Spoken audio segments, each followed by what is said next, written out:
In Washington state, allegations have surfaced of police officers tampering with evidence, specifically altering police reports and affidavits to omit critical details. According to the Revised Code of Washington, 98.72.150, a person is guilty of tampering with physical evidence if, having reason to believe that an official proceeding is pending or about to be instituted, they alter, destroy, or conceal any record or document to impair its availability. This serious accusation points to officers, such as Officer Dackard, submitting documents to the court that differ significantly from their original narratives, with highlighted discrepancies showing omissions of potential civil rights violations. When confronted, the response was dismissive, claiming these are separate documents meant to establish probable cause with minimal detail. However, this practice raises ethical concerns, as altering narratives to exclude misconduct undermines the integrity of the justice system and erodes public trust in law enforcement. So this door's locked, that door opens, so if you want to leave, that door's open there. How can I help you today? Well, let's see where to get started here. Basically, the first thing, or the main thing, is that an officer here at your department appears to have tampered with evidence. Okay. A police report. So, real quick, I can show you. It might take a minute, but so here is the result of a Freedom of Information request I made on May 23rd, 2024. So that's for you to look at here, and I have it here where I'll show you. What am I doing with this? Just hold on to that for a second here. Would you like me to yeah, you can take this and enter it in as a supporting document? No. If you could just start opening and following with me. I have the same stuff here, so. I'm not going to read through all this right now. No. We only have a couple officers working. So. I'm going to point it out, but this is just for your reference, right? So this is Officer D. Packard, right? Okay. And this is his officer's narrative, and there's some differences between this one right here. This is still part of it right here, and still part of the same thing. And then this one right here, right, that was submitted to the court. And so I've highlighted the differences, okay. Whether it's, minor, These are different documents. Typos. These are different documents. So we have a PC statement to take somebody to do any kind of charging or arresting like that. We have a PC statement. So we just type up whatever we need to establish probable cause. So that is sometimes copy and pasted from your report. So that's what this is. Yeah, so the officer's narrative, you write your report afterwards. So if you're doing charging, you'll just establish your probable cause. So these two documents aren't identical. They're different documents. I know. I can see that. They can be different, so whatever is in here can be 100% different than there. You could type this from scratch, but it's always quicker if you copy and paste and then, okay, well, this needs to be more detailed than this. All you have to do in here is establish probable cause, where over here you're trying to put up as much detail as possible and all the other stuff. So that's why they're different. Okay. Does that make sense? It's sort of. I was under the impression that they can make minor changes like corrections for times and dates and names and stuff like that, and maybe and not subtract things from like the narrative, Yeah. So the report, there is a system put into place to make sure that what you're talking about doesn't happen. So we have we type up our report. We'll go in and we have an approval status. So we click, we're done typing our report. We do approval. It goes to our sergeant or whoever the lead officer is at the end of the day. Right. That sergeant reads through and says, there's like a bunch of typos or this isn't right or accurate. Definitely. I'm good. Oh, so that report. I'm David. This is Sean. Yeah, what you guys? So that report goes through a process. The sergeant looks it over. It's in approval status, and then when the sergeant says, "Yep, good to go," it goes up front to records. Records looks it over, and once it's completed, it's locked in. It can't be edited. Like we can't go in there and edit it. It'll show any kind of record or history of any kind of editing. But what you're talking about is these are two completely separate documents. So you have your affidavit of PC, probable cause. So if there's any kind of charging going on, we type this up. This goes to the jail or to the prosecutor. Well, this also goes to the court. Right? Yeah, to the court. So that is just all that has to have is the basics. The bare bones, just establishing probable cause for whatever the charge is. Okay. The report is more of like a detailed. What if it's pretty inclusive, except for minor adjustments to kind of change the narrative or to omit civil rights violations? The same thing. Once this is submitted into the court, it's not changed. This document won't be changed after that. Right. No, but I'm saying that this one is different than the one that was. submit it to the court. And then two, I have another question. So this is the one, right? And then you can see here that the electronic signature and the date right here, 2/28/2024. And then on the same, information request, here's a handwritten date of 5/19/2024. Is that common, or? Essentially, we have all these forms and stuff where you type it in there, and then we have to fax it over to the jail. Sometimes the jail's like, "Hey, you forgot this," and you go, "Oh shoot," write it in there real quick. Or so this stuff was all entered in there, usually typed in, and if you forget something, you can write it in there by hand. So you can also, we have these forms in our office. We can do the whole thing by hand if we want to. It doesn't have to be typed. So I don't see any issue with handwritten data in there. So, but is that common? Is that something that happens a lot?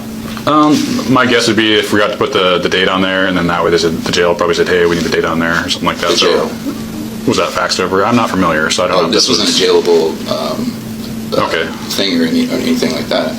Just it has to have the date on there, so it's probably highlighted more of. Well, and then too, it's strange because it says in here, it written, like whited out and then written over, handwritten, the 19th day of March, 2024, at Anacortes, Washington, and then it's handwritten right here, 5/19/2024, and that's May, obviously, and then there's a hand signature from Officer Packard there.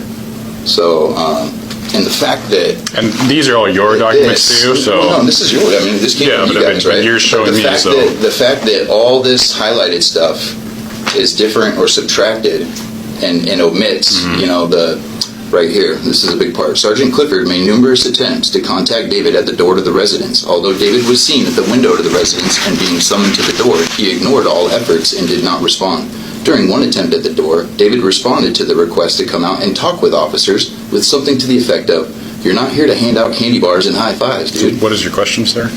David remained non-cooperative during the efforts by law enforcement to contact him. Then goes on to say, then Sergeant Clifford and I responded to Unit 11. Sergeant Clifford began to address David specifically with his first name, requested that he open the door. And then that's when I said, "No thanks." So the way that this rolls out, right, is, I don't know if you're familiar with knock and talk procedure, or like when you don't have a warrant and you want to knock on somebody's door to get some more information or investigate, right? Like, there's a procedure or certain lines, right, that you have to follow. Like, you can only, really knock one session, right? And if you're ignored... Are you talking about if we have a warrant into the house? No, without a warrant. If you're just trying to knock and, "Hey, I got a call about such and such, was wondering, whatever, right? So you can't just keep knocking and knocking or post up, right?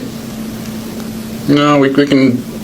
If we're trying to get a hold of somebody, we're going to keep on trying to get a hold of them as long as we can, like whatever is reasonable. If it's a warrant or exigent circumstances where we're going to kick the door, then we have to announce 3 times, knock, say Anacortes Police, open the door, Anacortes Police coming in, Anacortes Police.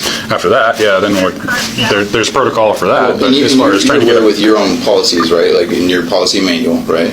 Beyond police reports, the conspiracy extends to court administrators who allegedly alter audio court records published on the court's website. RCW 9 8.7 2.010 defines tampering with evidence as including knowingly presenting false or misleading information in an official proceeding. When evidence of these alterations was presented, the court's response was to remove all past records from public access and cancel their recording software subscription without explanation. This abrupt action suggests a deliberate cover-up to shield officials from accountability. Such manipulation not only violates the public's right to transparent judicial processes, but also indicates a systemic effort to protect those in power, leaving citizens vulnerable to unchecked abuses under the color of law. Okay, so what is the policy then for warrantless, knock and talk? Our policy book's about that big, so if you want that, you can ask and see what they're willing to. I've viewed it and I'm familiar with it. I'm asking you what your policy is. Like, are you under the impression that you can just keep knocking and knocking, or go and look into windows and stuff like that of a residence without probable cause or exigent circumstances or a warrant? Entering somebody's house is one thing. Going around trying to see if they're home or get their attention to talk to them about active investigation is a different thing. So. So are you talking about somebody? Are you talking about somebody entering your house? What are you asking? No, violating the curtilage, repeated knocks, knocking attempts, coercion, to open the door and come outside, like threats of arrest. You know, you realize. I think this is something you need to talk to your attorney about. No, I'm talking. I'm asking you. You know, so you don't see a problem with what I've explained? I haven't read your complaint right here. Your complaint right now is saying that piece of paper is different than the other piece of paper, and I explained to you that those are two separate pieces of paper. They're not. Right. They're not altered. They're not altered documents. Tampering, yes, they are. This didn't go to the court. So what is your complaint? That he's altering his record, right, his affidavit to omit civil rights violations and misconduct. The affidavit, and I explained to you too, that the affidavit at PC is just establishing PC. It's the bare bones. You can put in as little as possible. You can say, I contacted this person this time, they did this, probable cause was established, they were arrested, or there's a probable cause for the arrest or for the crime. That's all that needs to be in there. Everything else is essentially extra. Okay, so you can just change whatever, you know. This is the report. The other one is the bare bones one, and you're saying that all the stuff in the report isn't in the affidavit. All the stuff in the report doesn't have to be in the affidavit. The affidavit is the bare bones probable cause. They're two completely different documents. This is very, has everything to do with the probable cause. If we documented every single thing we did in every single call, we wouldn't be able to respond. I mean, He obviously put in two separate time things. to change it, right? Because he made the minor typos, right? Of like, Spiegel in one, Spidel in the other. Okay. He. So I pulled an informational case. You said you wanted to pull a case. So right now your complaint is that there's altered documents, correct? Yes, omitting civil rights violations. Admitting civil rights. What was that? I'm sorry, what? You're admitting civil rights. What? Omitting information on the civil rights violations and police misconduct. Okay, and then altered documents, docs. As well as all five of these officers, unfortunately, participating in the unlawful conduct, of the incident on 2/27/2024. David 20 Cascade, get a case number, please. Can I get my case number, please? 1706. 1706. Receive, thank you. Okay, so right now your complaint today is... You're welcome, 1256. There's altered documents, you said there's unlawful conduct. Let's see, what was that? The civil rights violations? By Dylan Packard. Okay. Terrence Clifford. Joshua Schulten. A former public defender transitioning to a senior prosecutor in a neighboring county exemplifies a glaring conflict of interest, conspiring to deprive citizens of their constitutional rights. RCW 42.2010 states, every public officer who shall knowingly violate their oath or duty is guilty of a misdemeanor. This individual's shift from defending the accused to prosecuting them raises questions about impartiality, especially when paired with allegations of evidence tampering and record manipulation. The failure to address this conflict allows officials to wield unchecked power, undermining the constitutional protections guaranteed to citizens. Such transitions, if not transparently managed, risk creating a justice system where loyalty to colleagues overshadows the duty to uphold justice. Tyler Hatcher and Del Maspero, and then also Officer Pleadwell, whom I called to report this to, and said that he wasn't going to do anything about it. He said go ahead and put him on the list. Yeah, I mean, you can come in here and do this kind of thing as many times as you want and add as many people as you want to the list, but what you need to do if you have an issue is take it to court. So coming in here and saying that you're not happy with the way stuff's documented, what are you going to accomplish by doing that, by talking to more officers saying that you think that this isn't right? This is something that goes to court. It's your responsibility to swear an oath to uphold these rights. That's why I'm here documenting. So, we document. I do another report saying that you said this, this, and this. So X, Y, Z. There's another piece of paperwork. So if you have an issue, then you address it. You get an attorney. You'd go to court. So coming in here and doing this, I don't see your. So you're not going to seek accountability for this kind of stuff. You're not going to Right now, I'm a secretary. I'm documenting what you're saying. It goes to the supervisor. The supervisor reviews it. Well, can I ask you, Monahan, what do you think about it? From what I'm hearing, you already talked about it. The two documentation, one's the report, and then one's a probable cause affidavit. The one that gets sent to the court is a probable cause affidavit. That's the one that the court reads and see what determines, hey, this person did this. Right, exactly. And then the report is being more in-depth, all the steps that were taken during that incident, and if we include all that in the affidavit, some of that stuff does not relate to what determined that probable cause for that person. Well, do you mind, going over like the details of the omissions, and then maybe then you can give me an informed opinion on the ethics of that. Or This is not the time and the place for that. Right now, we have 3 officers covering all of Anacortes. You have 2 of them in the building right now. So we're not going to go through all this. I'll document that you're upset and not happy with the way things were documented, and then you can take it to court. You can talk to an attorney. You have the documents. Well, I'm asking you basically if you're going to take it, take it to the chief, take it, to the officers, take it to oversight, or is this just kind of going in the trash? So why did you ask to speak to 28? Because I had an incident with him yesterday, and I had a good interaction with him. He seemed like So it's not because he's the lowest number on the totem pole today. Most likely, if I were in your shoes, I'd be asking to talk to the chief. The person been there with the chief, and the chief ignores all my emails and stuff. I got him saying that he reviewed the badge cam footage and everything, and totally stands behind their actions, which is sad because it's clearly evident on the badge cam of misconduct. Does that make sense though, that you'd go as high up as you can? I gotta go everywhere, man. Like every officer. I don't know how many of you are there. Like if you could give me the roster, I'll take this to everybody and be like, yo, look, what do you think? Can you help me? What are you accomplishing by talking to every single officer? What you need to do is take it to court. I'm doing due diligence, man. I'm doing what you should be doing. I'm taking this.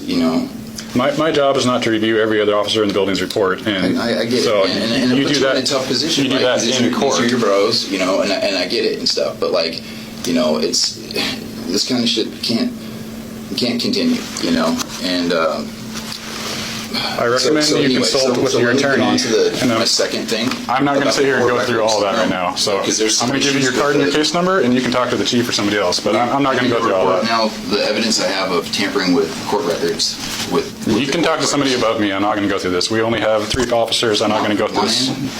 Can you help me take this report or see this evidence of court record tampering? The officer already explained. If there's an issue with the reports and everything, from your attorney. Sorry to waste you guys' time. You like your case number? Yeah. Case number is... Is there a detective too that or anybody else? You don't just talk to every single person in the building. You talk to get somebody to do something. The person the highest up there, a captain or a chief, and it sounds like you already talked to the chief. So if you're not happy with that, you talk to your attorney and you take it to court. Coming back here and asking to talk to every single person working on every single shift isn't going to solve anything or change anything. Does that make sense? Eventually it will, yeah, if I talk to the right person. I was hoping that would be you. No. So do you have a pen for your case number? If you give me a moment. Okay, 25. Check that. 25 -A 01706. Okay, your name's in that. Yep. MOWRER. It's all faded off there, sorry. Right, well. Bummer, and so you can't give me any detective or any other in between yourself and the chief? Because you can call dispatch and ask for somebody else, and if they're available, detectives don't. I mean, you can make appointments for detectives or make appointments for chief or captain or so on, but the next step, like I'm saying, is you take it to court, you get an attorney and say, hey, I've got an issue with this, here's the evidence, all that stuff. They have legal knowledge that I don't have, they figure out what to do with it, and you go from there. But coming in and talking to every single officer is not the appropriate action. You could, discuss with your supervisor to run by them, and see, what their advice is. I'm pretty sure they're aware. I can go talk to them. Sorry. Are you requesting a phone call, or what are you asking for? I believe I just asked if you could run this by your supervisor and see if... Yeah, so essentially our conversation, I go in, I'll type up a report, and they do briefing every single day. What I'm asking for is anybody between you and the chief, basically. To come in and sit down and talk to you right now? That would be great. Okay, I can go ask. Most likely the answer is going to be no, but I will go ask. When confronted with evidence of misconduct, law enforcement and court officials deflected responsibility, refusing to investigate or escalate the issue. RCW 9 8.80.10 declares a public servant is guilty of official misconduct if, with intent to obtain a benefit or deprive another of a benefit, they knowingly commit an unauthorized act under color of law. Officers dismiss the complainant's concerns, suggesting they take it to court while ignoring their own role in upholding accountability. The chief's refusal to address badge cam footage showing misconduct further illustrates a systemic failure to enforce oversight. This pattern of denial and inaction perpetuates a culture where corrupt officials evade consequences, leaving citizens to fight for justice against a system designed to protect its own. Like and subscribe for more police cam stories. Watch the next recommended video. Click to watch now.